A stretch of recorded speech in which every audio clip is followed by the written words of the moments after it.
because they all stick together. Yeah. Oh, Hey, this is Sandy, Steve just Sandy really today? quick sound check. Can you hear me? Okay.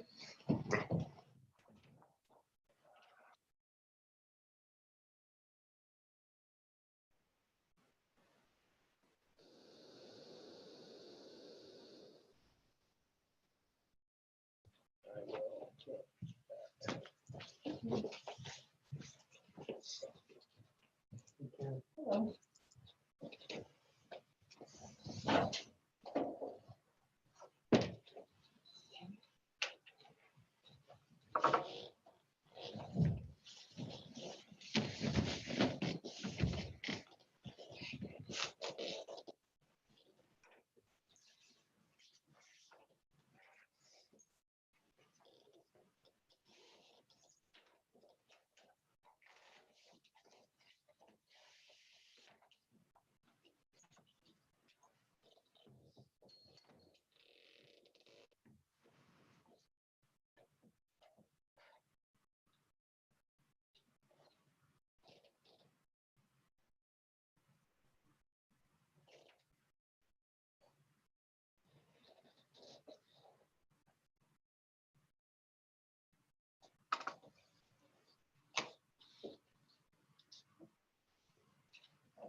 Yeah, it's.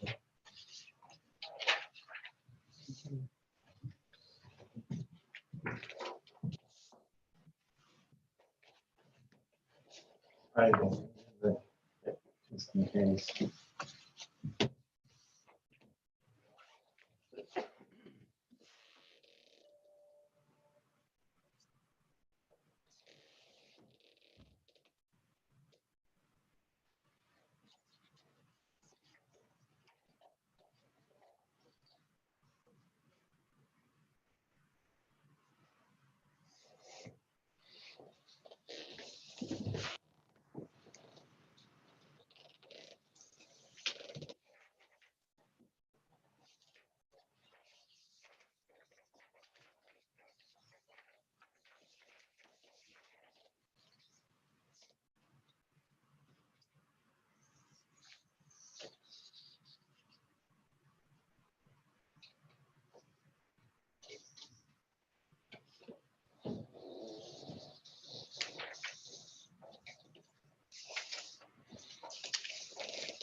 Warm it in.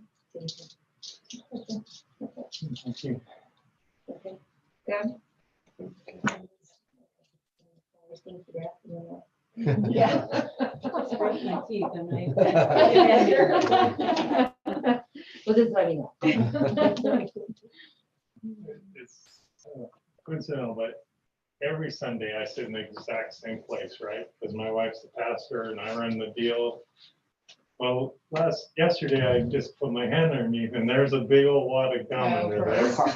But you know, there's been kids in that church for right 5 years or something, so I wonder how old that thing Oh, is. gross. And the funniest thing, I never felt it until yesterday, and I sit right there every day.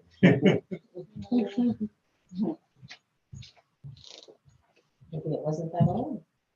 Well, it has to be because, I mean, nobody else sits there. It's the second row from the front, you know. Only people sit there in church or the pastor's spouse or, okay, that's all.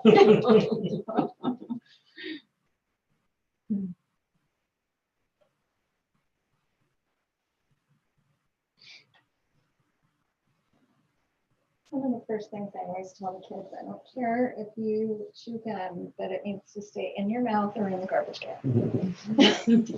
Those are my 2 rules. Yeah. Like, you don't need to save that on your desk or something. Well, and they always look at me and they're like, Why would you say that? Like, really? You're gonna ask me? Feel underneath the table. Okay, we can start. It's time, it's 5:30. So we'll call the meeting to order and start with the pledge.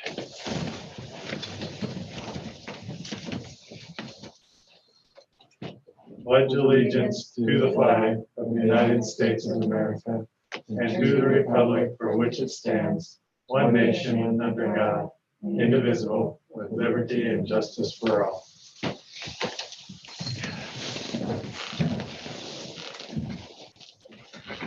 It was a little more momentous after last week, just in the pledge. It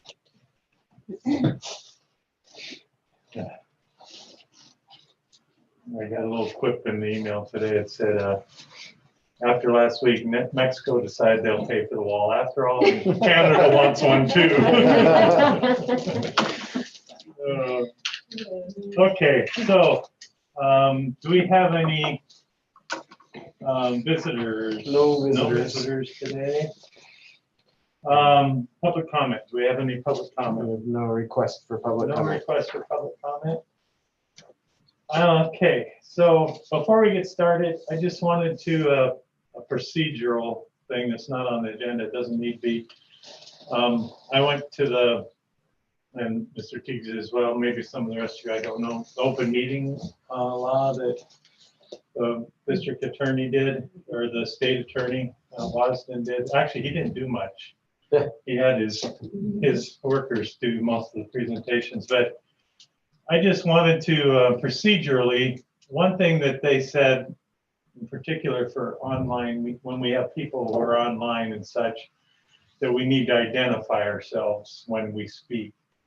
And if we were following strict Robert Rules of Order, that would happen every time you speak. But we use Robert's rules for smaller boards, which, you know, for instance, when we debate an issue or we talk about an issue without a motion, that's like not according to strict Robert's rules, but it's according for small boards, it's just fine. So I'm just suggesting, I'm just suggesting that and I asked a couple of patrons who have watched this too, and not all the time are we all visible. And like right now, if I'm sitting here, they can't tell, and with our masks, they can't tell who's talking either. So I'm just asking as a procedural thing. So if you're going to speak, you know, sometimes we do that by recognition from the chair. Sometimes we do it just kind of as part of the flow of conversation.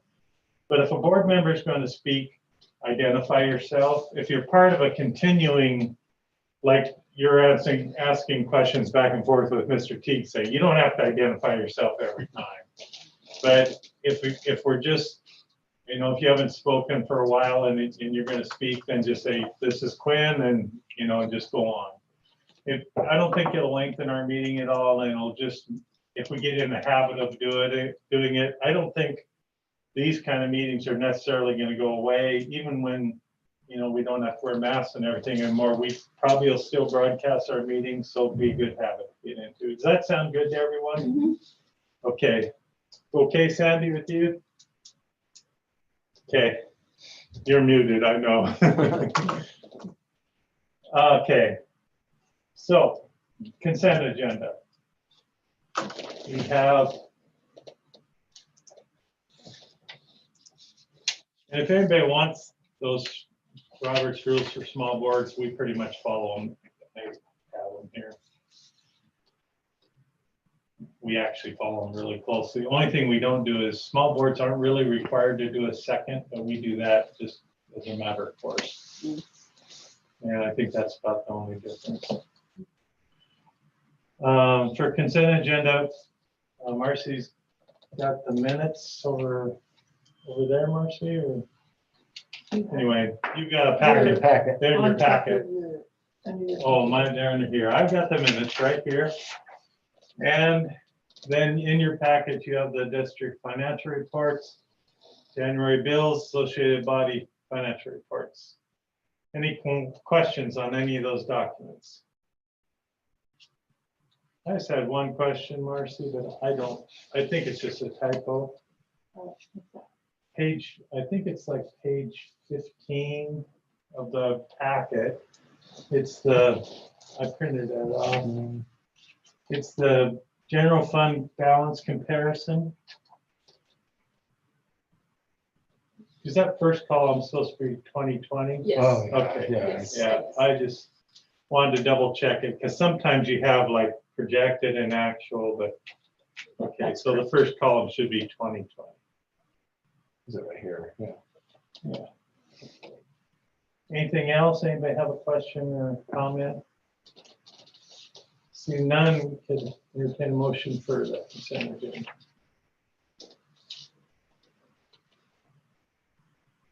This is Carrie. I move to approve the consent agenda.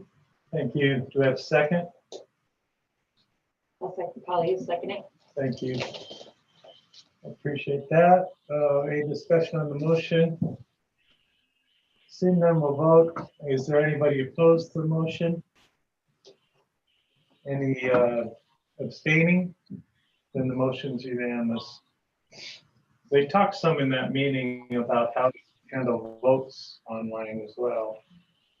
I think the way we're doing it, okay. They suggested doing basically a roll call vote for every vote. Things like that take a long time and kind of unnecessary. Okay, this is our annual meeting when we do all these different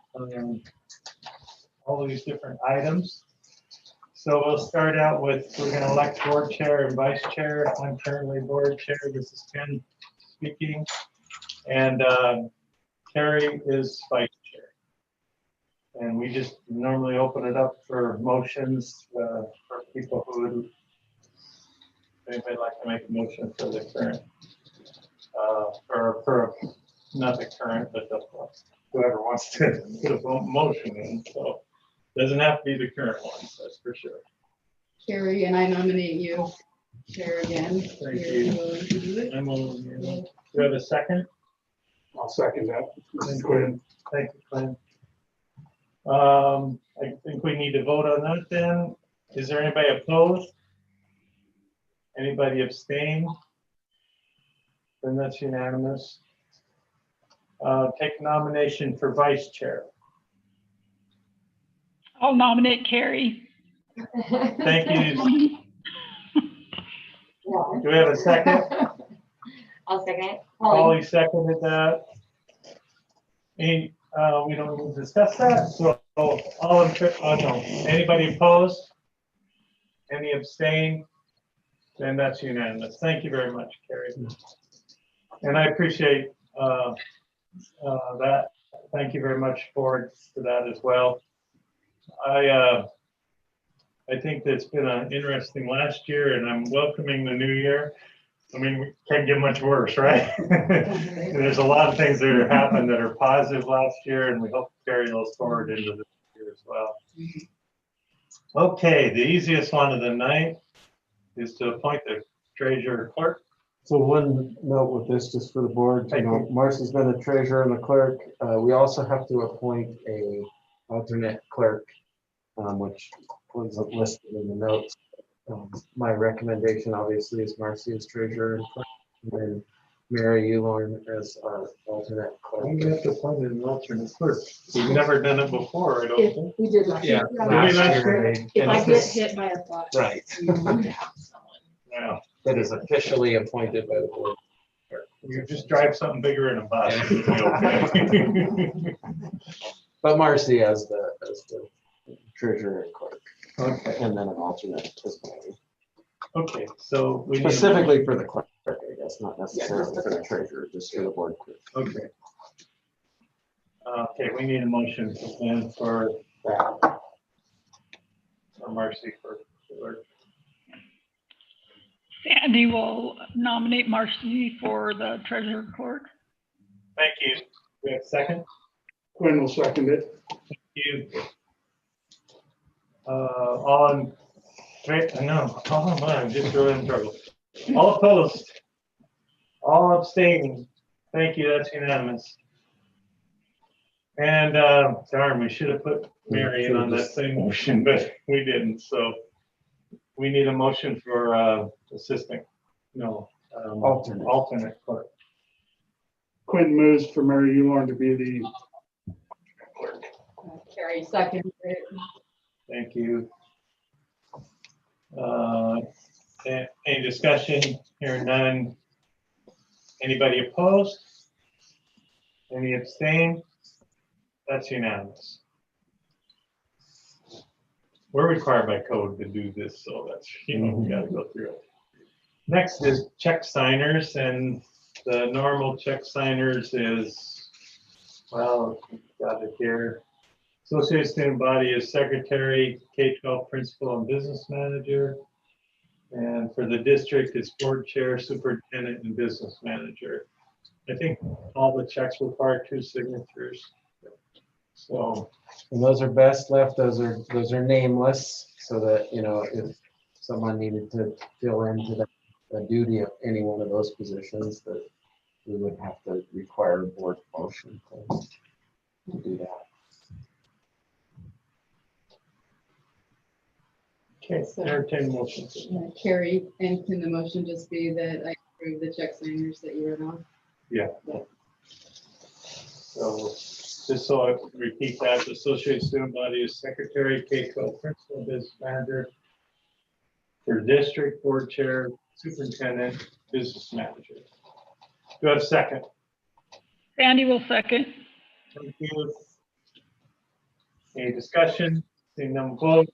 All opposed? All abstaining?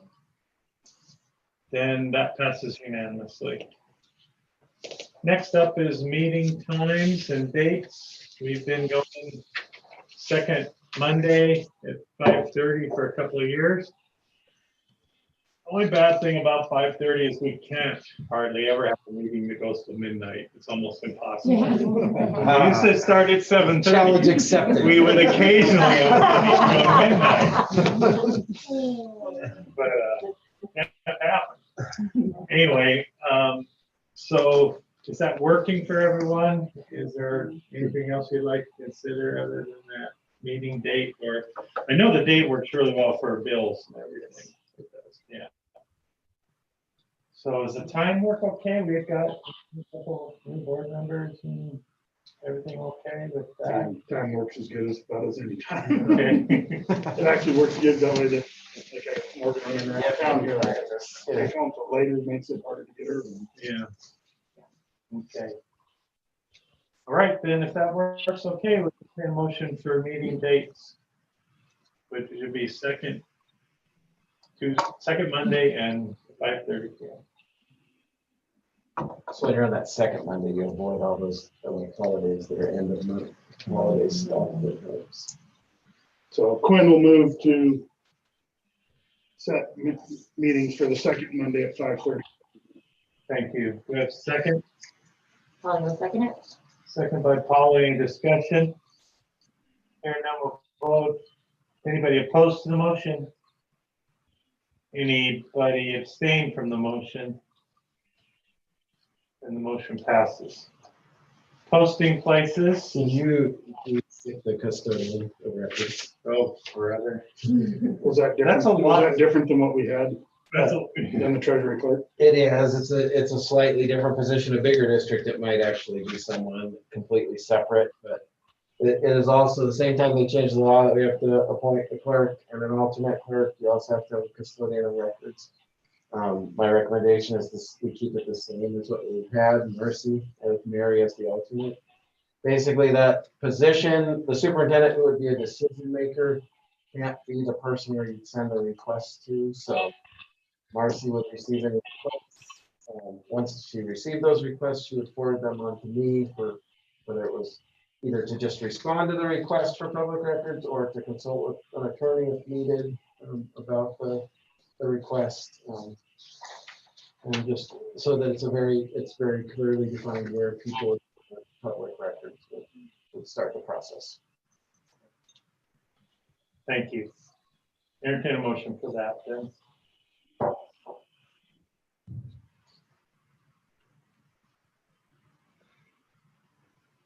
I'll move to appoint Marcy as custodian of records, Mary Rohan as the alternate.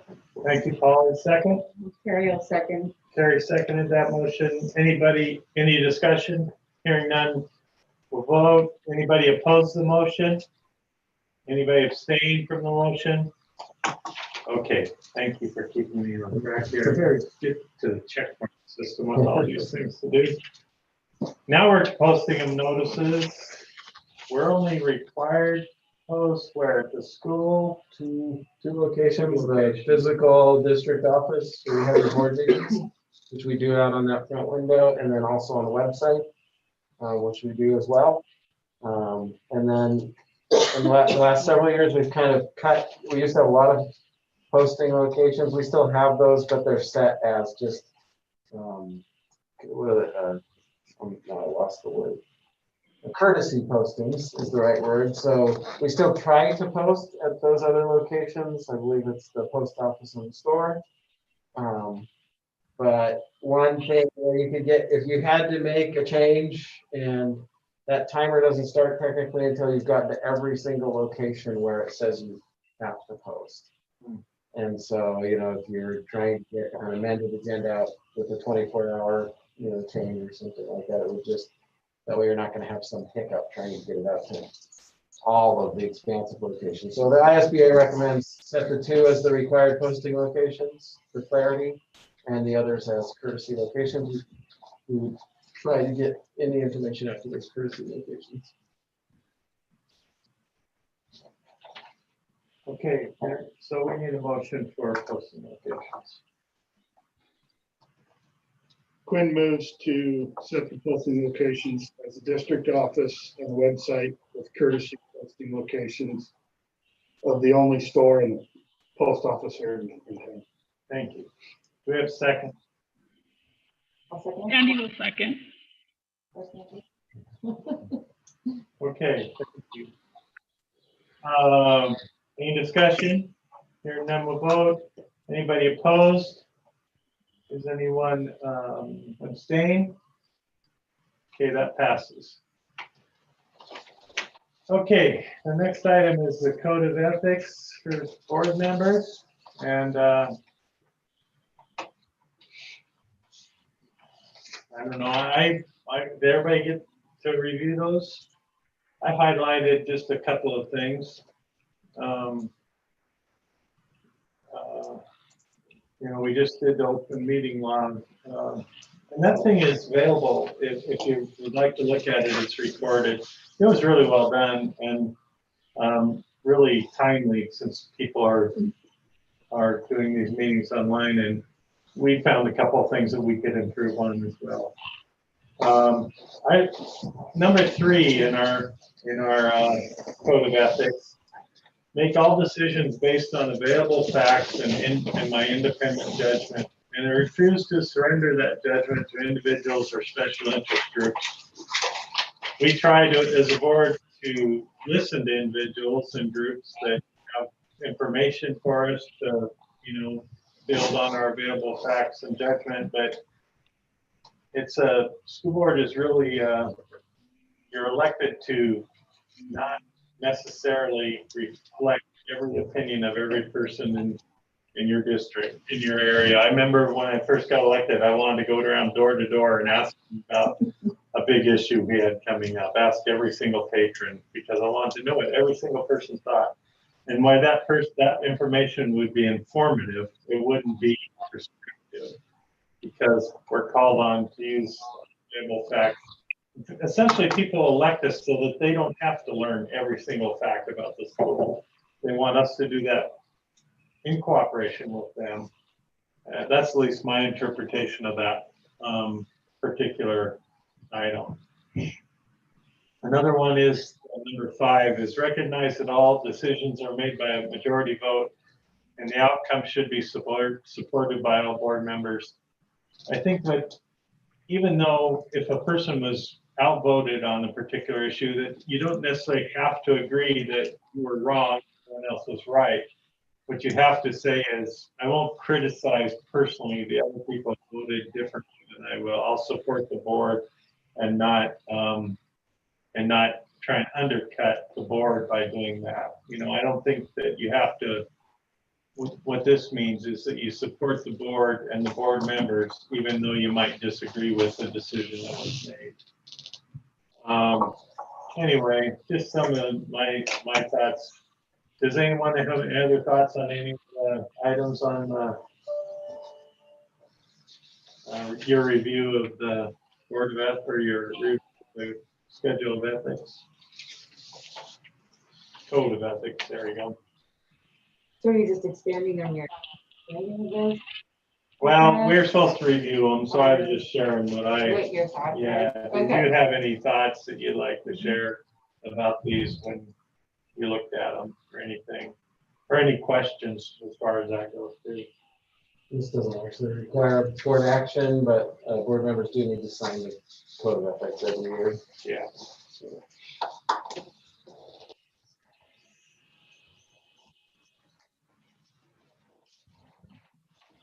Okay, well, thanks for bearing with me, but I like to think about that, some of those things every now and then.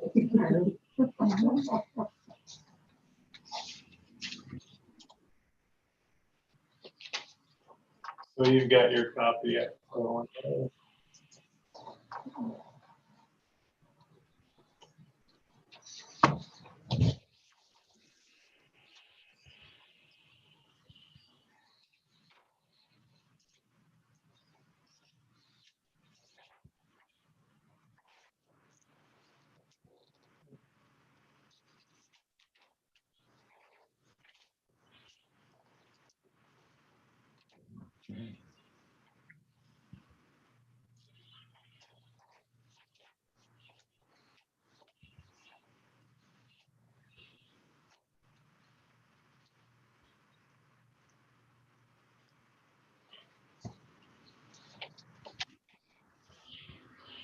Next up is emergency school closure approval. So we just mentioned it immediately after our board meeting last week, but I thought we were gonna kind of punch through and make it to Christmas break. We continued to see a rise in cases, secondary building especially. Kind of, public information, but we ended up with about 5 confirmed cases. Since I've heard of another 1 antibody confirmed case. So, and again, it was all in the secondary, but I'm asking for the board to approve the closing of these 2 days. It was Thursday, Thursday, December 16th or 17th, and Wednesday, December 16th. Those, for all intents and purposes, the closure. 16, 17? Did I get that right? 16 and 17. Yes. 6 hours. Wednesday, December 16th, and Thursday, December 17th. Those days are very similar to snow days as far as our reporting to the state, but we're just taking them off our calendar. We were closed for, infectious disease purposes, to kind of get control of that situation.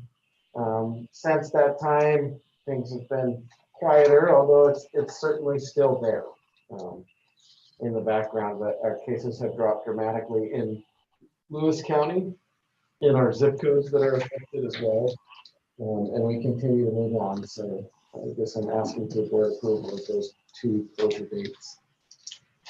Okay, thank you. I got a question for you. Yeah, this is Quinn. Just curious on what if we don't approve? I don't know. Well, we have to make it up.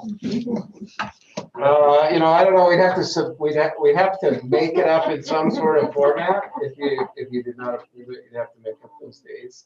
We're still either way are going to have to submit to the state that these days we're going to have to report to them that basically we started the year and told them we'd be in session. I guess there's the potential that the state could say, well, you didn't show up those 2 days, and so we could impact funding in some format too. But I don't think that would happen initially. It's all going to be more absent. Yep. Let's sign up to sell. Terry, I approve that I We approved the 16th and 17th of December. as, Thank you. Thank you. Um, approved. Emergency closure. Thank you. Gary, do we have a second? I'll second. Okay, Polly seconds that. Any discussion? Hearing none, we'll vote. All opposed? Anybody abstain? Then that passes unanimously. Okay. I don't even know about this 2020. So No, bid, that's our That's supposed to be school calendar. yeah, we'll go to the calendar in a second. So I would, before we go to the calendar, it's just soliciting bids. We've had several people look at the parking lot, and there's kind of two spots. Obviously, the big parking lot, as you all know, pulling up here tonight is in pretty bad shape. Also, down below the gym where those buses are backing in and out a lot is pretty worn out. I kind of expect from the quotes when we kind of talk to people that it's going to fall in the $70,000 to $100,000 range. There's some remediation work that's going to, I mean, so both everybody we've talked about is hauling all that old asphalt out and then figuring out kind of the bubble of water that's coming up in a few places. Tim has a theory that perhaps there's like drain tile or something even from like the old school building or something that's feeding that. But the quotes have had about 4 to 6 inches of new asphalt in and kind of reestablishing that base. And then, like I said, also work down below the gym.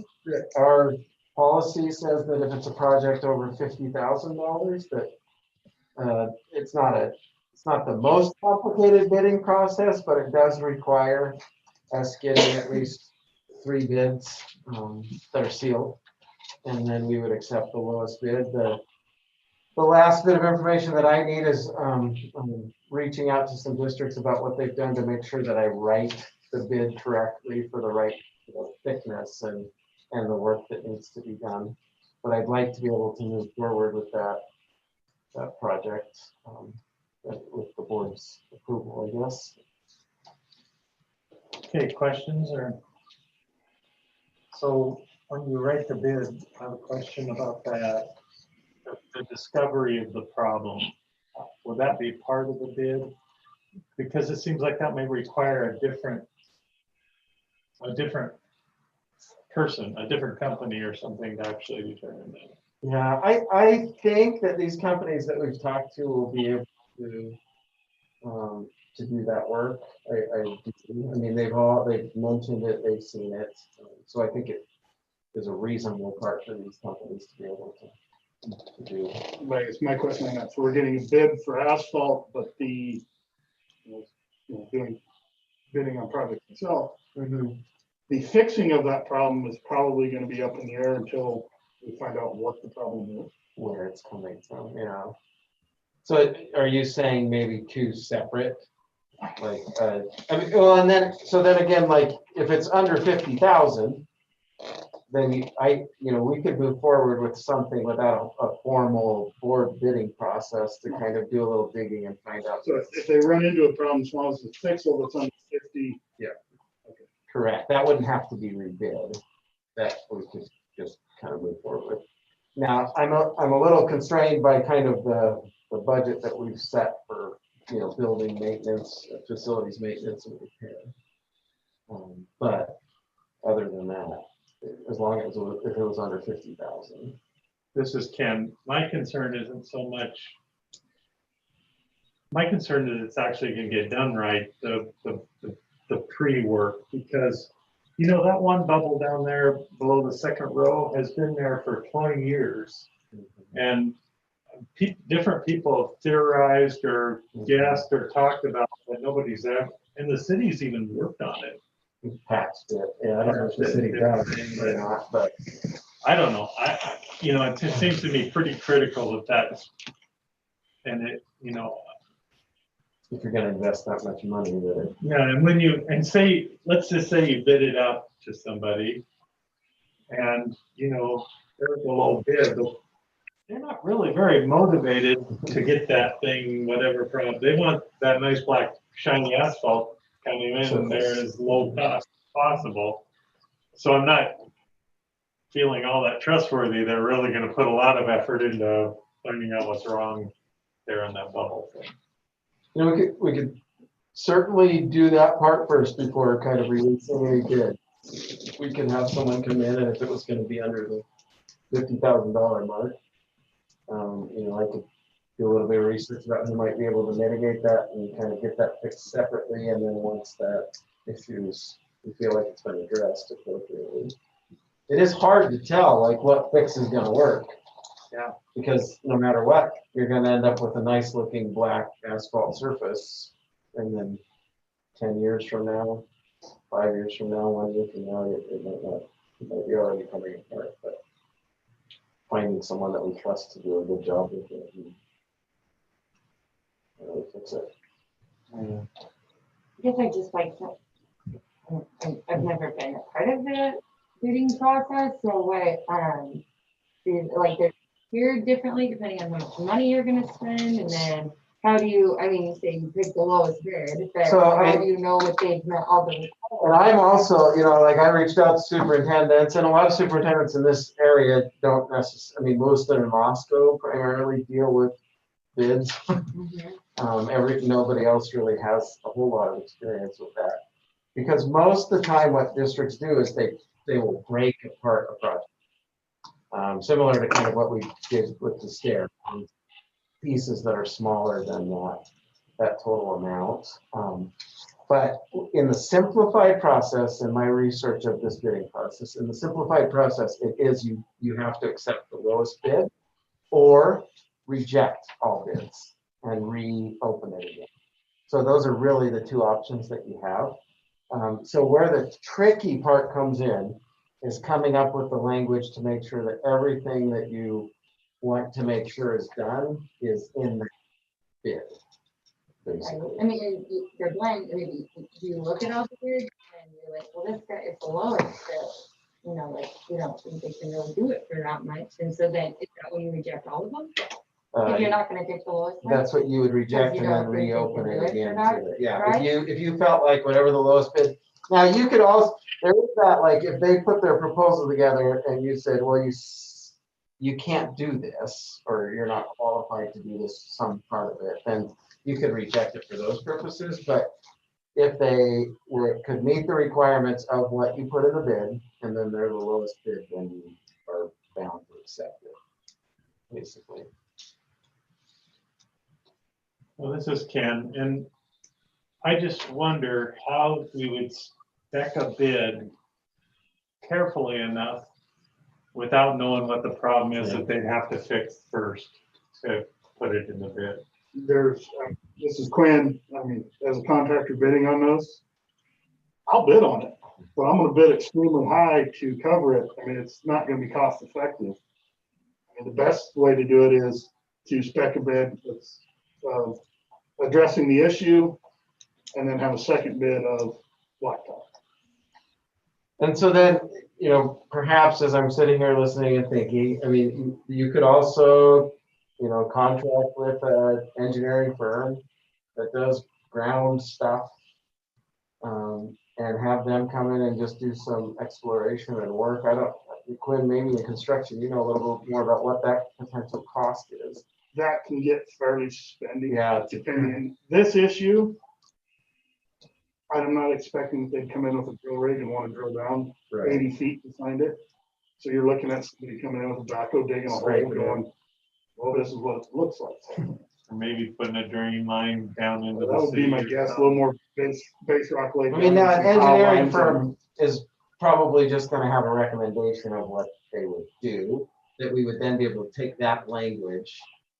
You know, if engineering firm X says we would do these remediations, you're gonna take that language after you've paid them and write it into the overall bid to say, this is according to our recommendation from the engineer, this is what else needs to be done in this project. I mean, it might be as simple as like you're saying, base rock and maybe a drain at the bottom, and that might fix the whole problem, but yeah, how do we know for sure? I know you're looking for guidance, Sean, but yeah, probably your best bet is get a hold of the geo. Yeah. I want to say they're called geo professionals now in Moscow, up there, who I've worked with. And just see what they tell us. If that's something that they'll do, is look at it and then how much it costs, I guess, and you can bring that information back to us. Okay. I think we still have time on this. I mean, I don't want to go a whole bunch more board meetings, but I still think the bidding process is actually pretty, we can run pretty quick. We have to notify them and give them as short a notice as 3 days to potentially respond. Pending, I mean, you could give longer than 3 days too, but you have to give at least 3 days. We're supposed to try to get 3 bids locally, and then just go from there. Yeah, I know. Well, I mean, Right? I think there's at least 2 Honestly, companies. I don't know, yeah, school, do you have Well, do you- publish it in the newspaper for a month or something? And For the less than 50,000, we can go out and just solicit bids, but we have to get at least 3. Yeah. So there's that range between 50 and 200,000, and then anything over 200,000 is kind of most complex sealed bidding process. So. This is Sandy. What about talking to Amy Upmore? I mean, that's what she does. She could at least give you an idea of where to go. Okay. It's a good idea, Sandy. Thank you, Sandy. Okay, anything else on that? So we'll do that and then maybe do the bidding or. Sounds good. Okay, good. And I'm back on my right agenda. I was on the short. Now we're at the school calendar. The proposed school calendar. Want to walk us through it? Yep. So every year we kind of start this process. Marcy does a good job of just basically taking our last year's calendar and overlaying it. I'm mostly presenting this as almost, I guess I would treat it like almost like a first reading of policy. I think there's still some outreach to be done, and I have a couple of other ideas that I want to visit with you about. But so this is very similar to our calendar last year with a few kind of minor changes. I met on Wednesday last week with all of the staff, or all who wanted to attend, just to discuss the calendar and to see if there were changes that they proposed. I have not sent this calendar up for parental review yet. I plan to send out a little survey about what parents think. And certainly, I guess my recommendation is if the board does not, I mean, I put it on the action items in case the board just wanted to be done with it. But my general thought is that, like policy, I would present this. You could take it to constituents. I will have parent poll data next month. And you can make a decision next month to kind of finalize it. But the major changes, other than, there's a slight shift on the day when Monday is when we start school. But we have we've kept what we formed this year, and that the semester for maybe the last 5 or 6 years has ended before Christmas. But this year we shifted to ending it 3 weeks into January. That brings a lot of good balance back to our semesters so that they're equal length. The staff feedback was that they wanted to actually keep that. There's some advantages to ending at Christmas, but the staff felt like overall it was better just to have balance in the semesters. So the end of the semester would remain like it was this year, like it is this year, the end of the 3rd week in January. What that meant, because in the previous years we were trying to squeeze as many possible days from end of August to December, to at least try and create some days in those first semesters. We had kind of gotten rid of any professional development days, and they all end up in the spring. So we shifted one professional development day from April 22nd up into October. So it adds one, that would be a teacher in-service day when they're here and working. So that's the first major change, or the first change. The second change is that we would shorten the release time on the Friday going into Christmas break. Right now, this is a elementary professional day. There are no students. And it was a high school day with students, but we got out at 3. The recommendation from the staff was that we make that just a 1:30 release time. Staff would still be here for the same amount of time on that day, but the kids can go home at 1:30. It's just a lot more manageable. I mean, it's kind of a burn day when kids are here, but they're having fun and enjoying each other's company, and there's less learning that day anyways. We keep spring break on the same date, or the same part of the calendar, the last week in March. We would have graduation on the Friday of Memorial Day weekend, so that's something for the board to consider. That's the way it's been at least the last 3 years. We've had it on that Friday of Memorial Day weekend. People generally seem to be positive about it. I know there's some people feel like it cuts into that weekend, but Friday generally you can still go out and do Memorial Day stuff, and family can travel to come see kids. And then the whole school would be out on the 3rd of 2022. And those really are the big changes to staff overall. The other thing that I wanted to bring up after discussions with Tim is an idea of shifting the actual school day a little bit. This isn't specifically about the calendar, but Tim feels with his bus drivers that starting school perhaps 20 minutes later in the day. So shifting from an 8 o'clock start time to an 8:20 start time. And then likely, I mean, Tim didn't suggest this, but stretching the day out a little bit later. So instead of 3:10 release, we go to 3:30 release. He feels like that would allow his bus drivers, he said a couple of times, like Patty, when we just have these 3 routes, is almost out ahead of the snowplow, or it doesn't take her too long to get out ahead of the snowplow. And so even with that extra 20 minutes, it kind of gets her out that central ridge.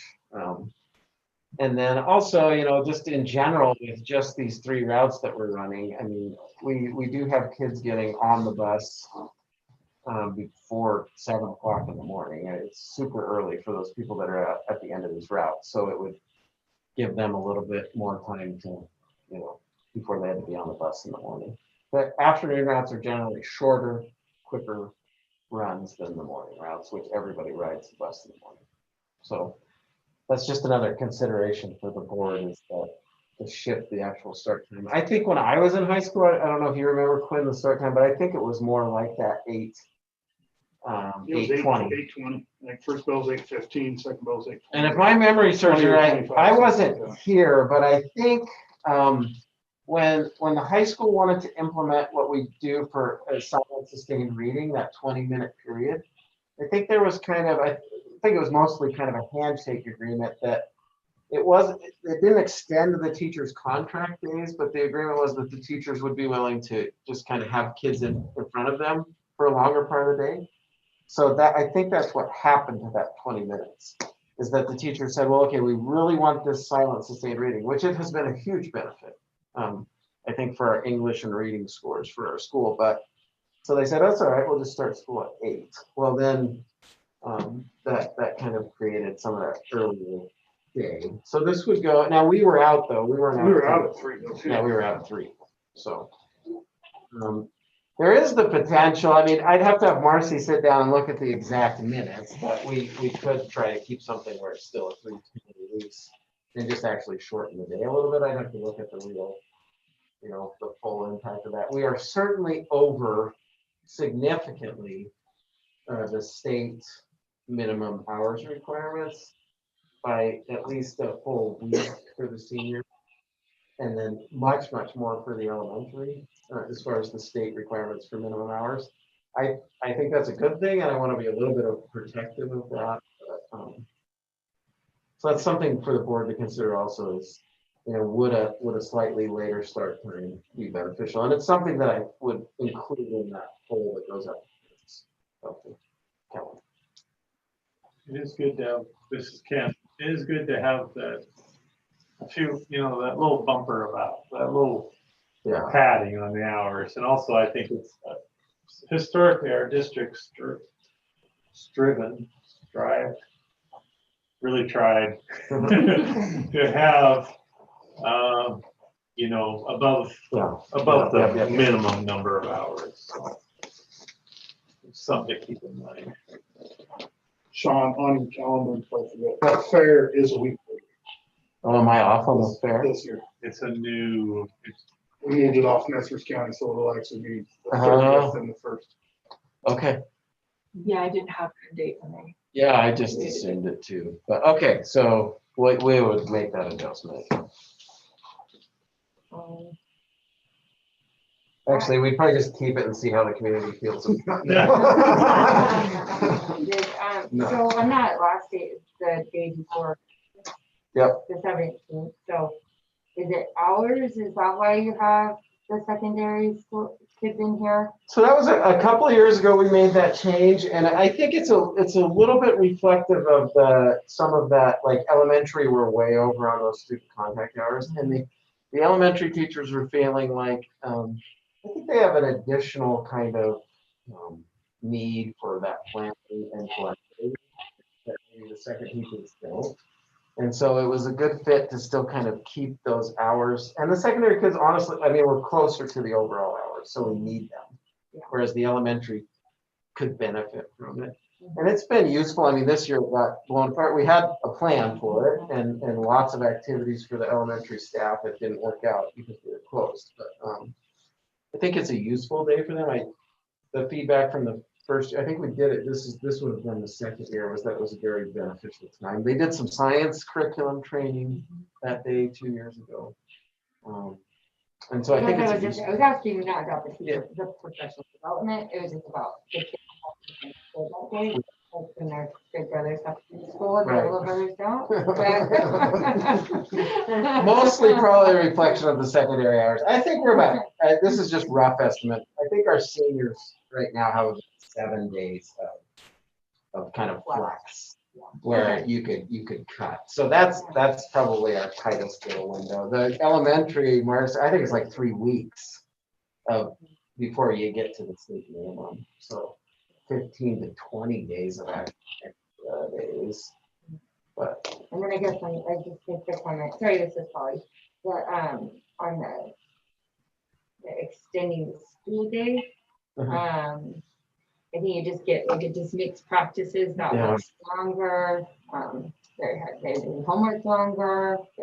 Yeah, and I floated around a little idea. I mean, this is just board discussion. It certainly does. And then it makes it even more difficult for something like youth sports too. Like all of a sudden you're bumping everything back 20 minutes and makes it even later before they're out of practice. With the exception of football. Yeah. Because football would actually work better. Works better because Craigmont or Highland School District goes late. They don't get out until just before 4 o'clock. Anyways, so and so then kids aren't necessarily waiting around. But I threw it out there to staff, there's the potential if you started school at like 9 o'clock and you moved a high school practice, for like basketball, high school practice could be 7 to 9. In the morning, 7's not ridiculous. And either way, if they're attending practice, they either got to drive here or drive home or something. And so like girls could practice 7 to 9 in the morning and the boys could practice after school. And it would be like 9 to 4 or 4:30 or something like that. So that's something to consider. I don't know how that works for parents. Maybe 9 to 4:30 would better line up with their work schedules too. I don't know. That wasn't received too positively by the staff. But we get used to what we do. The best science out there for especially for teenagers, is that we're starting school too early for their brains. And it's easy to say, well, they just need to, toughen up and wake up early. But the good research says teenagers' brains don't work like that yet. Adults' brains can, but it's a pretty early start, especially for teenagers. Little kids, the data is like, you know, you can start many times, but. I had I one could say that teenager, too, no matter but- when we started, he'd been late. So. Well, I think it's easier for them to sleep in. Sorry, colleague, what was that? Oh, no, I just thought it's easy. I agree with that, like the way at the start, for that reason. It's easier for them. You know, you're staying up late doing homework, or you just, or you have a late practice, I don't know, so it's easier for them. Yep. You get- so, Yep. anyways. And the research has kind of demonstrated, even with teenagers, they don't necessarily just keep sleeping in later and later. Some may, I'm not, that's probably a broad statement for everybody. But a lot of them just are, their brains are more active at night. And so it is like just biologically harder for teenagers to go to bed and biologically harder for them to wake up when the rest of us wake up. So they're weird. Yeah. Okay, well, I think that it's a good idea to consider the calendar as a first reading. Yep. And as far as the time goes, that's not necessarily tied to the calendar, as you pointed out. So I think, how does the board feel? But I think that we need some more discussion and more time to really work on that. And maybe. But, so what else? I mean, I can certainly just put out a survey and say, you know, would you prefer the 8 o'clock start or the 8:20? Is there anything else that the board would like me to kind of gather for information for you on that survey besides just, I mean, do you want me to throw out the, I don't know, hopefully I don't make people pull out their hair, but like something like a 9 o'clock to after 4, or, I mean, maybe that'll just create more worry than necessary, but what would you like to If see? we're worried about teenagers getting up early, having them start practices most of the 7 o'clock is Yeah. not a great idea. I And a don't, lot of our students are in sports. I don't like little kids walking home in the dark, you know, after school. I mean, it's Oh, it's pretty dark It'll at be dark. 4:30, you know, and I look at these starting at 9, parents at work, you want to know your kids are up and off to school at 9, how many parents are going to be already gone? On, you know. These teenagers that you're worried about oversleeping, are trying to get themselves up into school. Yeah, that's a good point. Okay, so, well, let's are just you look at interested that. in the 8:20 then 8:20, and yeah. see what people say about it? Okay, will do. Okay, thank you. Anybody else, any other closing comments? Okay, we'll move on then. There's been, so the next item is our school reopening operations, our monthly review. It seems like very minor changes, but Yeah, so actually these changes that showed up in the packet, I must not have turned off mark changes or track changes when I sent it to Marcy. So these are actually just the same changes that we accepted okay. last month. I don't have any language changes. One thing I wanted to just kind of point out and make the board aware of in case the board wants to actually put it in writing and change it. Early on, we kind of changed to, you know, we're going to follow the public health district recommendations when it comes to quarantine, kind of a general statement like that. As is proven even this week with a positive case in the school, the public health district, if we are wearing masks and following general physical distancing inside the building, which we are, they do not have an appetite for, you know, making kids go home and quarantine for 14 days. And their recommendation again, even this week, is that, you know, in those cases, what they like to see is kids could still come to school, and those kids would just be required to wear masks that have been exposed, would be required to wear masks for the 14-day quarantine window. Obviously, if they came down with symptoms or something else like that, they would be sent home and encouraged to test. And specifically, if they came down with symptoms and they were in that one of those classrooms that had the exposure, they would then be waiting at home for those 14 days. But otherwise, it's okay to bring kids in and let them keep going to school wearing masks all the time when they're inside. So less of like, I mean, we're following public health guidelines, but it's more to make the board aware that that's what public health is saying. The other option is to, if we were to say, well, I don't want to make them wear a mask all the time, these kids that have been exposed, or staff too, then the public health district would say, then those kids need to stay home for the 14-day quarantine. We did change a couple of months, or last month. Public health district now says it's a 10-day for an exposure. But if you read that language, it's, so if a kid is exposed on a day, they have a 10-day kind of quarantine, and then they're supposed to, they can return, but they can continue to wear a mask for those other 4 days. So it's really a 14-day, gets cut to 10. Our public health district is saying if you're wearing a mask and you're keeping general physical distancing from students, that they're not even, it's not even necessarily that 10 days. Kids can keep coming to school and just monitor for symptoms. So I mostly want to make the board aware, because there is a little hidden piece in there that's like, mandated masks of, like, if you're in an exposed class, you're going to be asked to wear a mask all day long in that classroom. We plan for breaks, obviously. So, and I've talked to a couple of parents about that. It's like, if there was an exposure like that, I mean, a teacher can let a kid step outside, get a breath. They don't have to wear masks still at recess because it's open, fresh air. And we'll try and work with people on that, but that is kind of the standard practice now. So I just want to make the board aware of that. And if the board would like to kind of override what the public health district says and come up with a separate sort of really worded out policy for that, then that would be at your guys' discretion.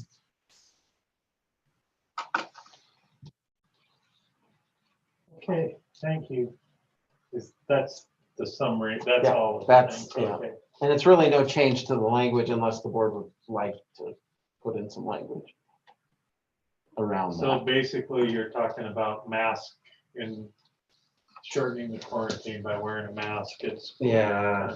And kind of warning you that, our policy says you don't have to wear a mask all the time, but it also says we'll follow the public health guidance. If there's an exposure in a class, the public health guidance right now is if we want to keep them coming to school, that they can, but they have to wear a mask all the time for that 14 days. I personally, my recommendation would, I'd rather that than trying to do something online for 14 days. And if that keeps our kids in school, then I think it's well worth it. But I think it's fine. I mean, like, you start putting in all sorts of words in your policy, and then you have to adjust. to it. Yeah. And so I think they are doing that anyways. I mean. Okay, thank you, Polly. I think you've expressed pretty much, I think, the board's opinion that we're doing the right thing. Keep on course with that. Okay, good. Thank you. Fan attendance, next time on the action item is fan attendance at athletic events. We had some changes from the state on that, so. So I can lead off. So much has changed, but just in between Christmas and New Year's, the governor came out with a new order specifically for high school athletics that will allow 2 fans per suited down player in the gym. And I will say ISBA did a good job brokering that deal with the governor. Yeah, I think there was a lot of back and forth, but it's a good step forward, I think. Some school districts were totally ignoring the governors. They were just doing their own thing. So go ahead. Trying to find some balance there. Yeah. I think it returns attendance in our small little district, other than maybe some big league games, to a pretty reasonable level, really. Once you've kind of got your essential people and then 2 people per. It limits the total number of kids on a team to 13, which is kind of odd considering the IHSA rule is 15, but whatever. So we can only go 2 people per 13. It had an assurance, and what I would ask is for board action to, approve the signing of that assurance. Ken and I both are the 2 signatures that were required. We signed that assurance. It says that we'll follow the governor's order. The big things, and I actually misspoke to parents the first time I sent this out, but masks are required to enter the building, and anytime you're by the by the governor's assurance, anytime you're not seated and socially distanced. You can have a policy above and beyond that, and our policy right now says that masks are just required in the building at all times. It also requires, the original draft, and I'll get into the changes that just came out today, requires that it's 12 feet of distancing between people who don't live in the same house. I knew from our first game that we did against Genesee, which parents were incredibly grateful for. The Genesee parents hadn't been to a game all year.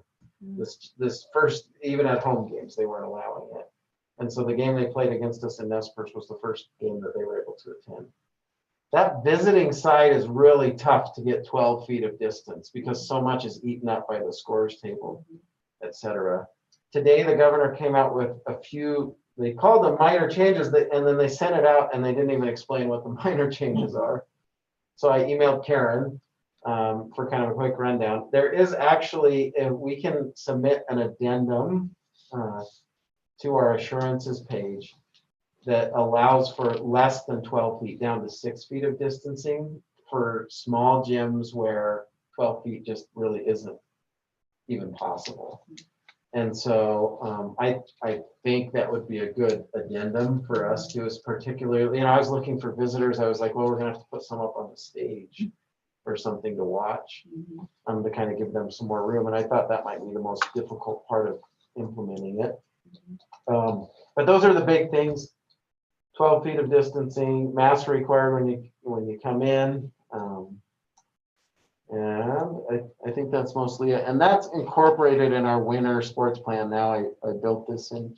The other piece that changed today is that it was not the way they wrote it legally, it was just covered high school sports.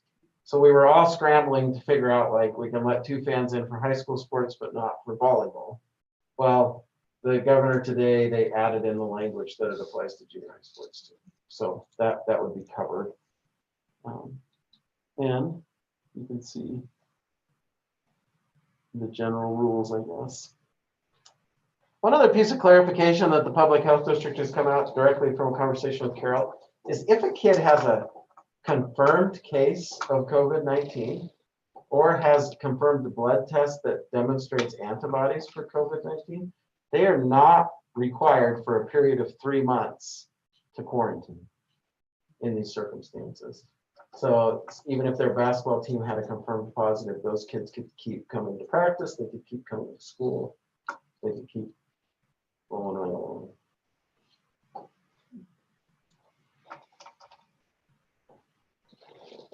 So we're saying, even though the state doesn't require it, in our plan, everyone will wear masks in the gym at all times. That's our current policy, and unless the board decides to change it, that's what it would be. There are other, so Timberline, Orfino, Genesee, I think are the ones that are also requiring masks at all times. It seems like if we put an addendum in to allow 6 foot between family groups, that wearing masks would be a good idea then. The only thing that I wondered about if you like the groups that if you don't have to wear a mask, there's a lot of volume coming from some fans. And along with that might be a lot of possible possibilities. So, yeah. But anyway, board members, what do you think about this and what would you like to do? I think the basic thing is we've already signed the agreement that really allowed us to do what we were trying to get at. Two people, ideally parents or grandparents with each kid who's playing. And we were trying to do that any way we could. This makes it legal for us to do it. I guess the main thing to decide is, do we apply for did you say an addendum? Yeah, an addendum. Addendum, and then how do you want to handle our current mask policy? Whether or not anybody wants to This is Quinn. I would think current mask policy, 'cause I mean, I went to that Gainesville game where they were doing it where you take your mask off once you're seated. Like requiring them all the time, it's people have them on. Having them off, people would get up and then walk around and this, and then they wouldn't have their mask with them. And it's probably just better to say, wear it, leave it on, knowing that some people are gonna pull it down, this or that, and it's like, well. Then it's not as, yeah, I agree, like from kind of a policing, I hate that I'm even in that role, but like, it's much simpler than like, oh, do I have to bring up my tape measure and, see that they scooted over a little bit, or if they get up to a bathroom, then they don't have it on. What am I supposed to do? Kick them out or just warn them? Or it's much simpler this way. We haven't had issues with like compliance people want to watch their kids play. Well, I think And it makes if it sense if helps. you're gonna ask that we reduce to 6 feet, then Yeah. that's a good balance, I guess. Yeah. 'Cause I think we can almost still, on the home side, so we're putting the visitors at more risk. I think basically on the home side, we can still get the 12 feet pretty easy. The visitor side is where it's a challenge. So we'll get them sick. No, We could add a few They of them probably on drove the together home anyway. side, Could, like yeah. a section, Yeah. a visiting section on the home On the side. home side, yeah. Well, I'm really glad we're still playing basketball. That's all I gotta say. Whatever we're doing, we keep doing it right. It's working. It's good to see kids in school and good to see kids playing sports. There are still two of our neighbor states, Oregon and Washington. I was just talking with an administrator from Washington where they still are not able to offer anything for those kids, and it's sad to see. I'm not sure that, there's not a copy of that agreement with the state in the board package. I will open one up though. I don't think we could, So that people can see it. yeah.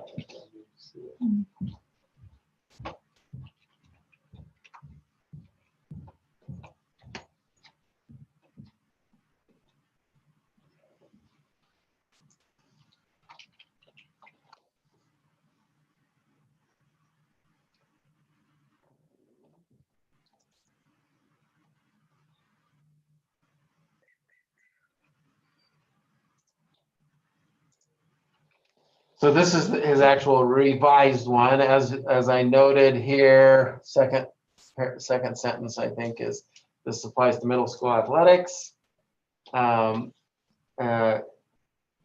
This is basically what we're agreeing to. You can have 2 spectators for home and away teams. All non-participating athletes, essential personnel, administrators, and table health are required to wear masks. This sets the team size, some sports that we don't have there. It defines how many, so you can't just keep declaring people coaches and stats keepers. It sets kind of a limit. We're nowhere near those, so not worried about that.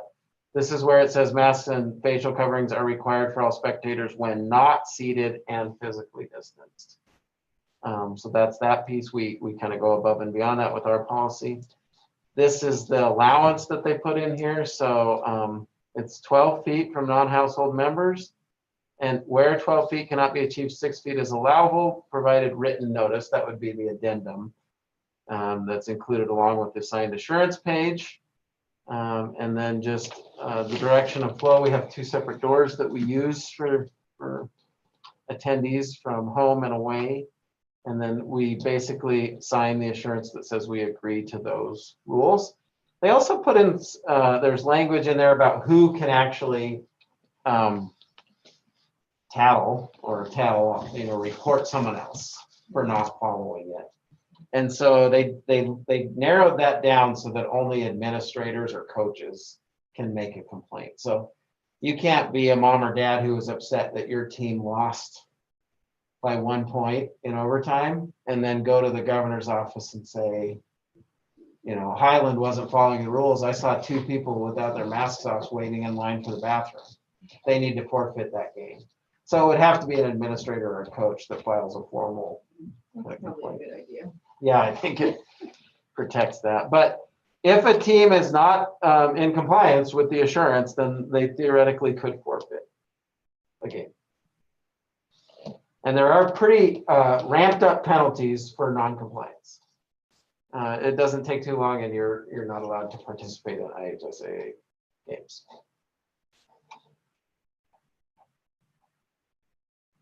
But that's the document, and the assurance says we will follow these guidelines.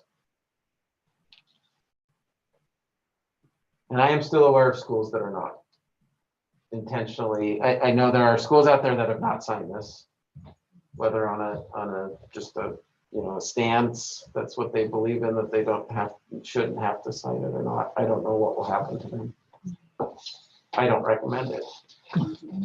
And I'm never a supporter of adult food fights impacting kids' ability to be playing sports.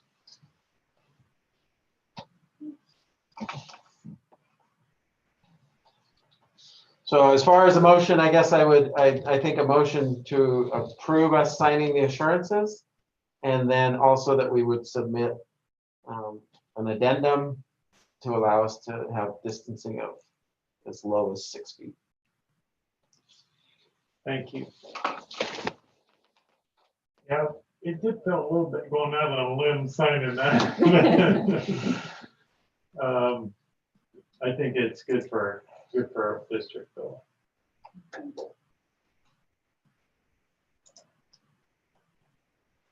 So we can entertain a motion to approve the signing, and I guess that's a little bit in retrospect, but and then the motion for, I mean, it could be the same motion for the addendum to the 6 foot. I move to approve signing the athletic plan and attendance, as well as the addendum reducing spacing down to 6 feet. Thank you, Frank. Do we have a second? Carrie will second. Thank you, Carrie. Any discussion on the motion? Hearing none, we'll vote. Anybody opposed to the motion? Anybody abstain to the motion? All right, it passes unanimous. I told Mr. Teagues I volunteered to come help police the motion. That way I could watch a game in person. Okay, let's Can we see. sign you on as trainer? Yeah. I got to see all football games in person, so.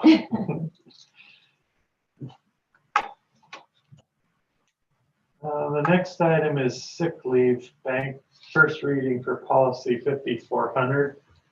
And it was in your package, so everybody got a chance to review it. Does anybody have any questions or comments about it? You can just share really quick. So that the history of this, we haven't approved 5400. This has kind of been ongoing in a back and forth between me and April and an ISBA attorney, and just some fixes that they would actually propose. Now, these fixes, this language is also in the negotiated agreement.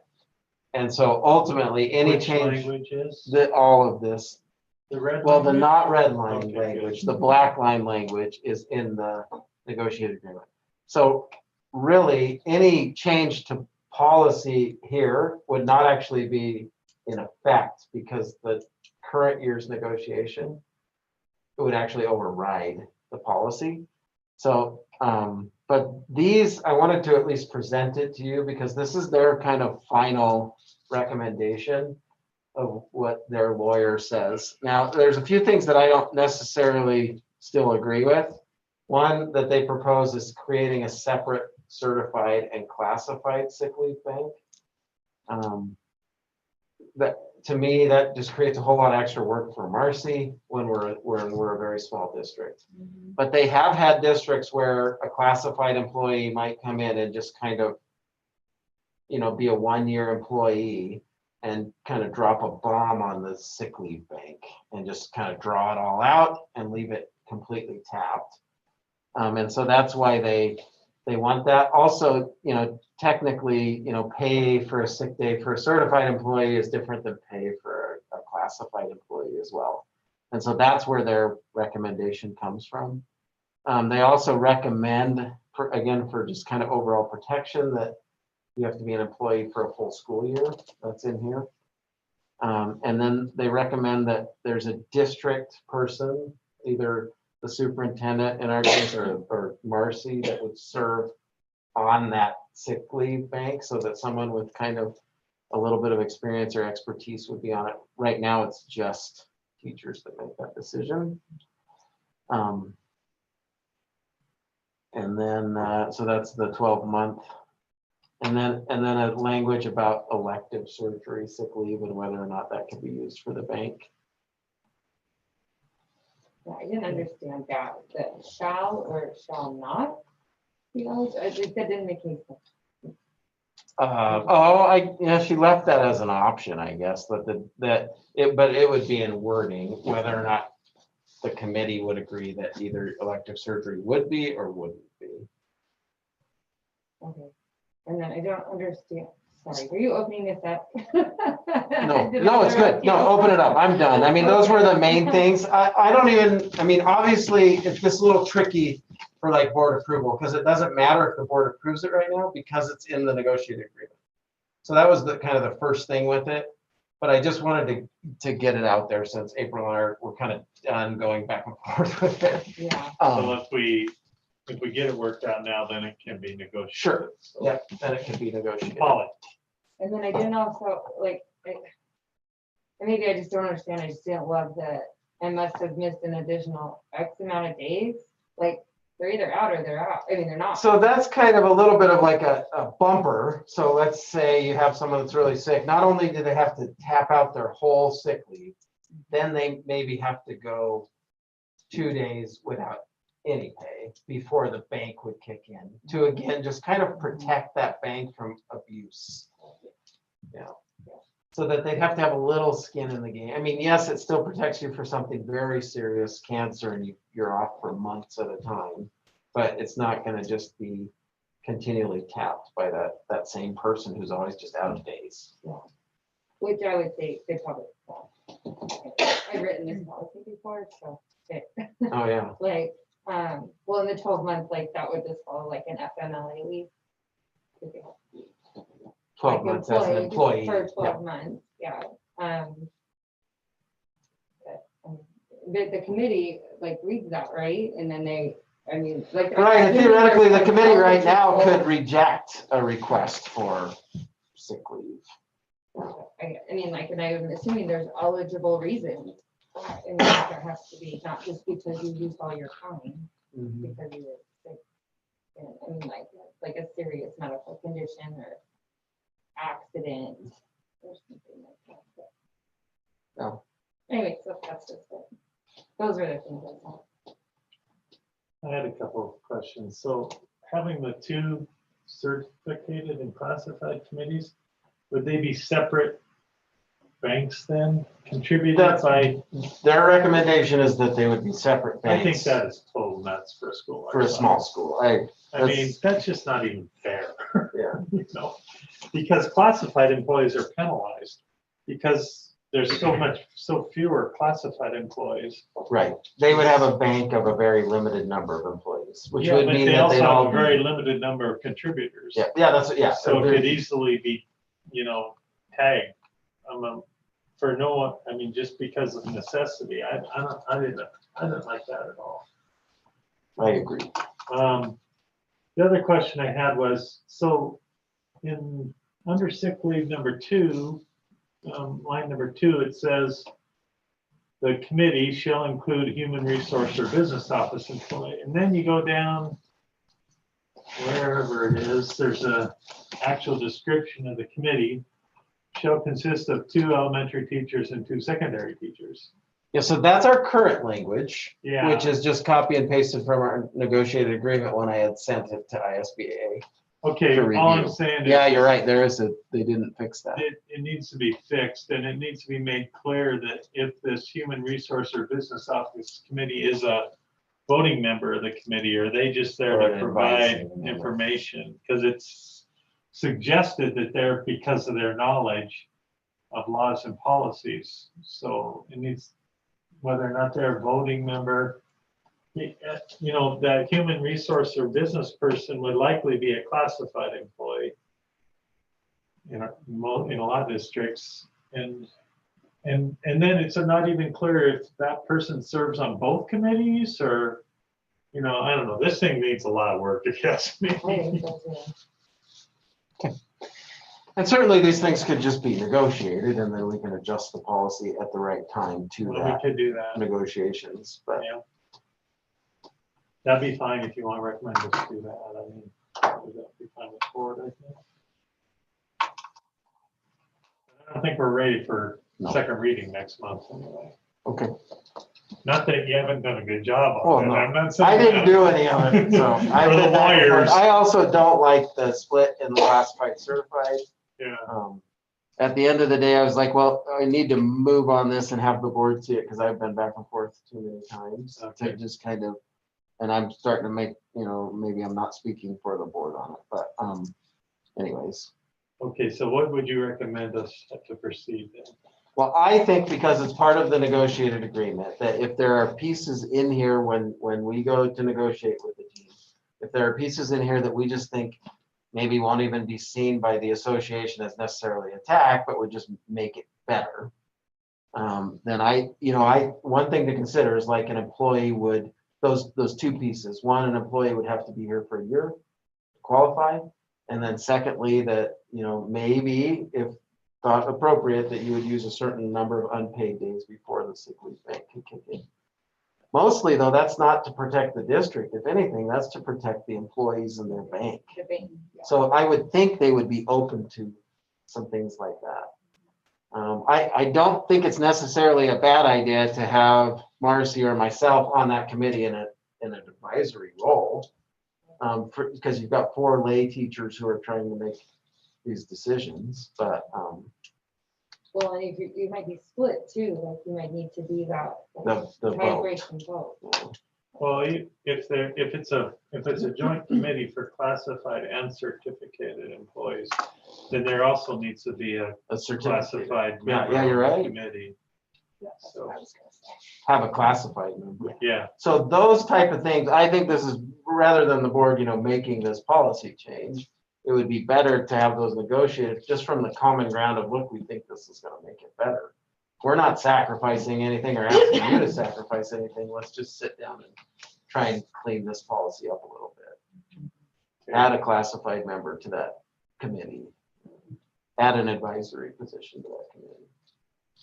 so that's all that's negotiated It is right now. right now. Okay, so that's, We'll just leave it. yeah. I think you got the idea of where we're headed with it. Or whoever's gonna end up negotiating. I'm not looking at anybody in particular. Okay. Next up is the second reading for the policy section 6,000. And Andrea went through those. I'll I open was the just floor to gonna say, Andrea. thank you, Andrea, for doing that. I really like the way you've done it too. The old and the new, and then taking those old policies we've already taken care of and other policies. I really appreciate that. So would you like to tell us about these? So she went through them last month. Are there any specific ones, or do you want her to? Yeah, anybody have a question on specific policies? I have one.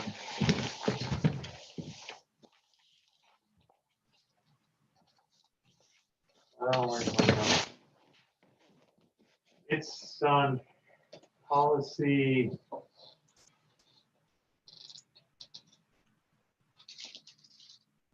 Are these on this drive? I didn't ever get Okay. them, so I don't know where. Okay.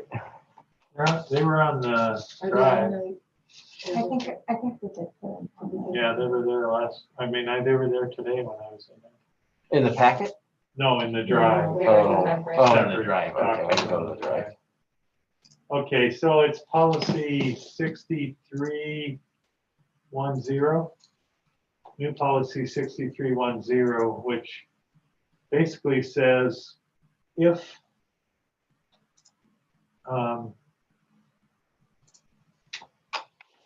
the superintendent or other administrative employees do outside consulting, teaching, whatever, we're gonna ding them for it. We're gonna either make them pay some kind of fine, or we're gonna make them take their time or whatever.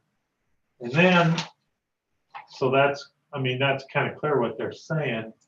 But then under policy 6100T, where it lists the board's responsibilities and the superintendent's responsibilities, we say that one of the superintendents shall undertake consultative work, speaking engagements, writing, lecturing, and other professional duties and obligations. It just seems kind of weird that we're encouraging the superintendent to do that, but in another policy, we're dinging them for doing it. The exact, almost exact same description. And we had actually, Sean and I had actually talked about this, is I think specifically what it means, I think, is so that the district is not paying the superintendent to do outside consulting work for someone else, is I think what that is saying. But to encourage them to do that, just not on the district's dime, I think is what So what, we were talking what about. benefit does the district get from encouraging the superintendent to do outside consulting work? Where's the duties at? Oh, it's right here. Yeah. It's near the end. It's second to the last. Oh, Oh, you emailed Right it to us. right Sean. there. That's what Yeah, you did. Wherever your cursor is. Undertake consultative work, speaking engagements, writing, lecturing, or other professional duties. I'm not arguing, I'm just asking. Yeah. No, yeah. I think the district gets the benefit of having them do that and gets the experience of the superintendent getting. Yeah, I think the most important protection is that you don't want a superintendent who's sitting at that desk, billing the district for hours or days, and is doing other things on the side to benefit them financially. Certainly you want a superintendent who at other times is engaged what I would call professionally. So as being a professional superintendent, you should, I don't know about the consultative work, although there's sometimes roles like, doing accreditation for other school Accreditation, districts or yeah. things like that. But, speaking, writing, lecturing, doing those type of things. You want a superintendent who's active in those things, but you don't want it to be, I'm active in those things, I'm getting a cut from that, and you're still paying me at the exact same time. That kind of falls into that double dipping. If I'm sitting at my desk, and getting paid to do an accreditation for another school and getting paid by you guys to be sitting there at my desk, that's not being responsible to the taxpayer. And not only that, but overtaking the job too. I mean, like, you don't want him sitting at the desk and doing more outside of the job than what you're paying him for. You want him to do more for our district and the students. But that is interesting. I guess, it's a good catch and a good thought. I get that we don't want to, I guess you want your superintendent to be a leader, an educational leader, beyond our school. That's bonus for us. But at the same time, you don't want them using their time when they should be doing work here. I can understand the kind of tension there.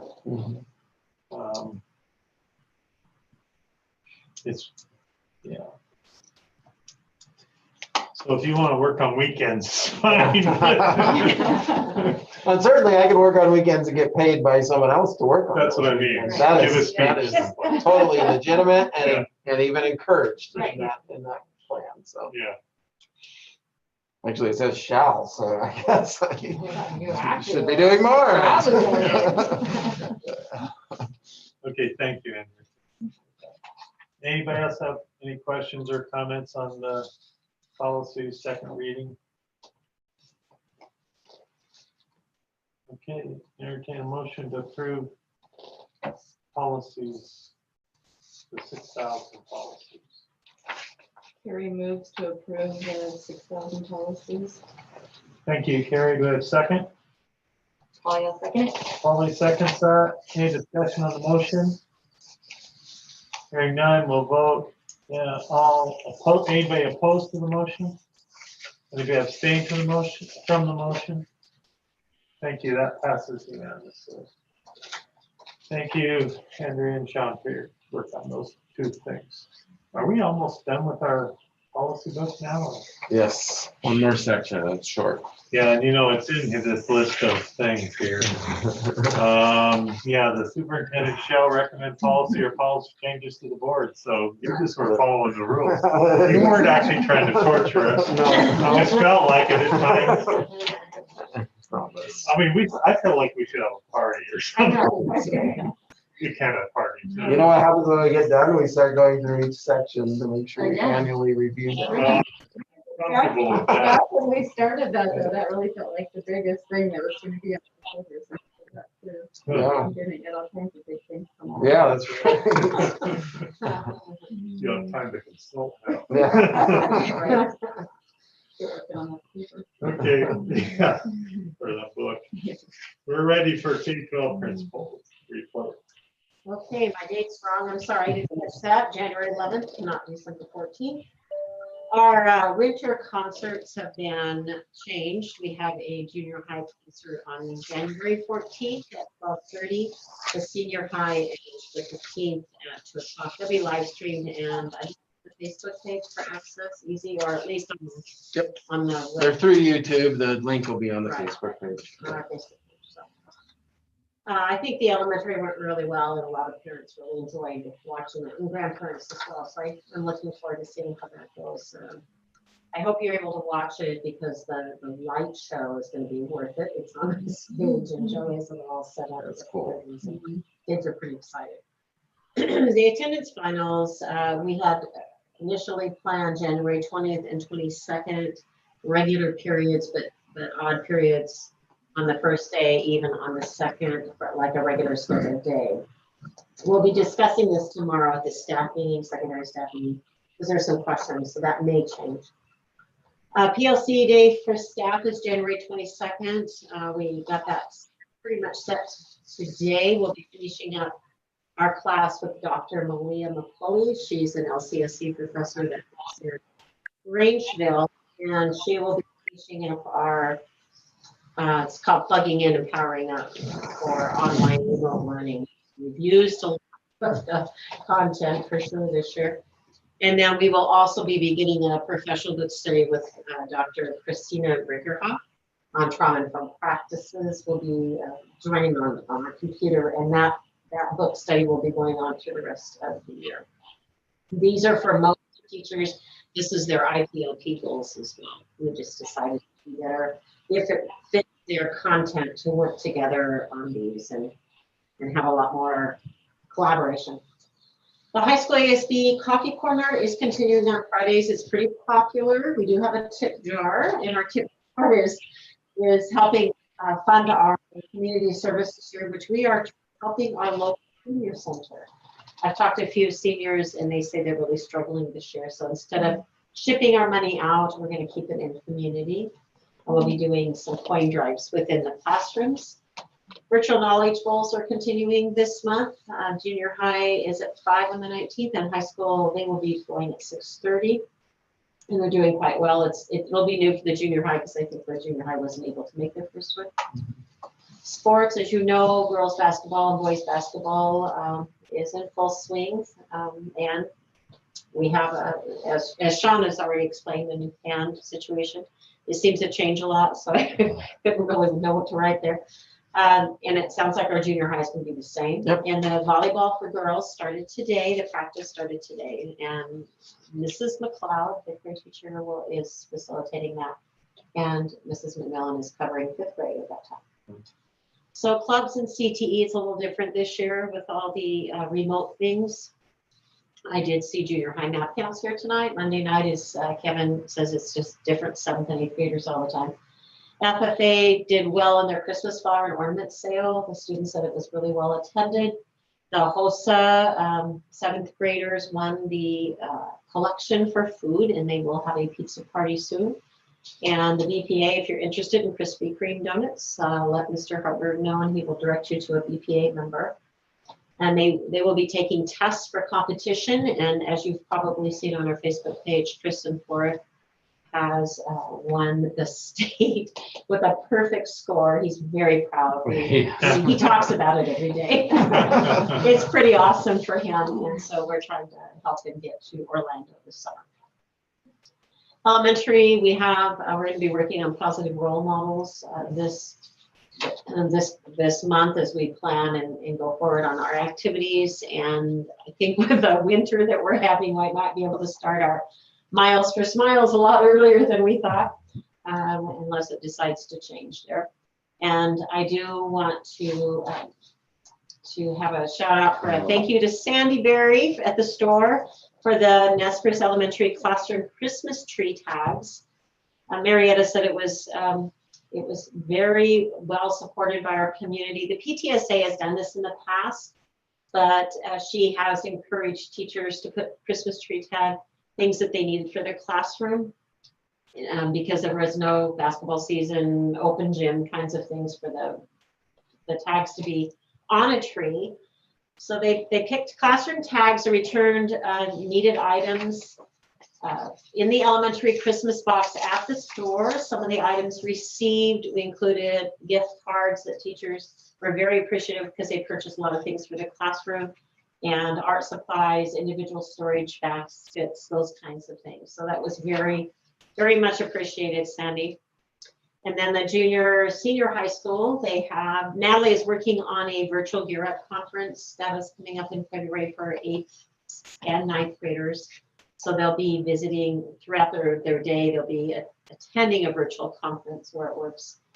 And then Caden Horton, during the Friday that we were not here, I was here with Caden and Keith Havens, and he interviewed her for a KLEW Academic All-Star. So it should be airing. When it does, I will certainly get it on Facebook so we can watch. Caden did an awesome job just representing our school.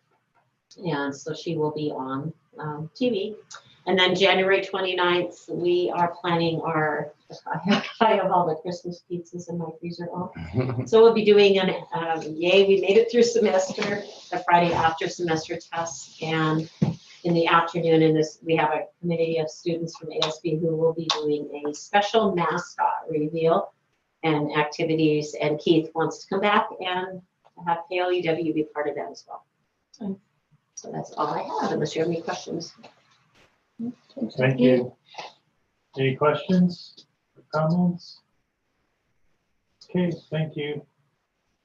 Second. Try and keep mine short. Legislative session started today. If you were able to see or go back and watch the recording of Governor Little gave his state of the stage, the real legislative work starts tomorrow. It's on channel 12 at 8 o'clock. At 8 o'clock. Yeah. I'll broadcast it. So attendance continues to be high. It continues to surprise me. We had really low attendance when I was out. I think everybody wanted to be gone because I wasn't here, but no, we had that little break where there were a lot of cases and everybody kind of tightens up and people were staying home. And again, another reason why we canceled those days. But all in all, Jackie and I were noting the other day, it's impressive to us how much Kleenex we still have at this point in the year. Like you get to a point where you're begging people to bring in some more Kleenex, and we're still very well stocked. So I would say our overall health has been good as we continue on, knock on wood. I get that attendance report every day before 8:30. Mary has it on my desk, and she's got everybody listed out, whether they're going to the orthodontist or potential symptoms. So we continue to monitor that for cases. Jackie had covered basketball. We continue on, and the music concert will be live, and then also they'll be able to be recorded, and you can watch it at a later point. That's a 5th, 8th concert and a 9/12 concert. We do have enough girls for softball this year, so the plan is to move forward with spring sports and softball. Baseball will continue in the co-op with the LC Eagles with Highland, and we have track and field that we're offering this spring as well. ISAT preparations are underway. We're still expecting to have to take the ISAT this spring. I don't imagine that will change regardless. They actually have planned for if students were to have to take it at home as well. We continue to progress monitor students in the elementary. I check that monthly. First part of the month, teachers are finishing up those assessments so we can see where they're at in terms of reading and math. Just wanted to throw the continuous improvement planning day out there on April 23rd. Also wanted to mention, which is following this, is the building inspection report. Recommending firing the tech guy because that was the only reason why we had a mark I was wondering. on our building inspection report is because the tech guy left a bunch of monitors more than 3 feet from an electrical panel in the storage room. So that guy really needs to be run off. But other than that, it's the cleanest building inspection report I've ever seen. He liked the stairs. I was also in quarantine when he came. Gary, he's a really good guy and he does a good job kind of walking around the school, but that was the big thing. So happy to have that done again for a year. That is what, and I'll just mention too, because Jackie mentioned the mascot. We didn't change mascots and that's dropped off. I visited with several local, mostly Lewiston, Clarkston, Moscow, Holman, kind of design, graphic design and planning businesses. We haven't entered into any sort of agreement with anyone, but gathering prices and then what kind of services they offer. It's really intriguing to see some of these places that kind of do rebranding for like a corporate business. Obviously, you have to be careful with the cost of that, but you can tell they're good people who really put a lot of thought into kind of this rebranding. All of kind of the proposals that I've seen at this point, we would own any kind of original artwork, mascot, the colors, and a lot of them will put together a portfolio for you. So, you get letterhead, you get a mascot, you get lots of different images that you can use. You get style guides, like what types of fonts you would use and what are the exact colors that you would use for your school. So we'll continue to pursue that. There'll be some cost. I visited with obviously the Nez Perce tribe has pledged to support this process with a significant amount. And then I reached out to the Shoshone-Bannock tribe, who was not able to financially support, but they did put me in contact with a Nike project that has some designers and artists that would do work for us as well. And then I visited also with the Coeur d'Alene tribe, so the three biggest tribes in the state of Idaho. And they are very interested in, likely through like their education grant program and supporting it and kind of helping with the cost of that. So but we're moving forward on it and hope to have some stuff that's not just generic, an image of a nighthawk that you can find on Google, but is really the Nez Perce nighthawk. So that is moving forward.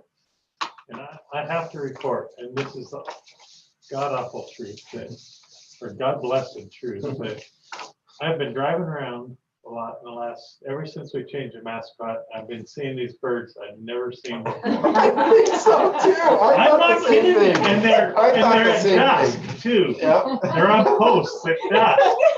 And it's like nighthawks. That's what they are. It's like our family joke now. Every single time we're driving down the road at dusk, it's like, oh, that's a nighthawk, obviously. You're seeing them too. I'm feeling better because I was wondering where'd they come from. But that's just great. Now that you know what it is. I know. Everything's a nighthawk. Well, who knows, but they're all nighthawks, so. No, I saw an eagle, but I knew what that was, but this is a nighthawk. Thank you, Sean. Anybody have any questions or comments on the report? Okay, seeing none on that. Oh, I have one comment as far as the legislative session. ISBA also starts up the GAC, which is the Governmental Affairs Committee, every Friday to review legislation and such. And I'm not a member this year, but because I'm on the executive board, I can attend. And but they publish the reports every week. ISBA does, the legislative report so you can read what they're up to. Okay, I think that's our agenda. Entertain a motion to adjourn. Move to adjourn. Thank you, Polly. Do we have a second? I'll second it, Carrie. Can we second that? And any debate? Seeing none? Anybody opposed? Anybody abstain? Thank you very much for your time, board members and staff and everyone. And we'll see you next month. Thank you.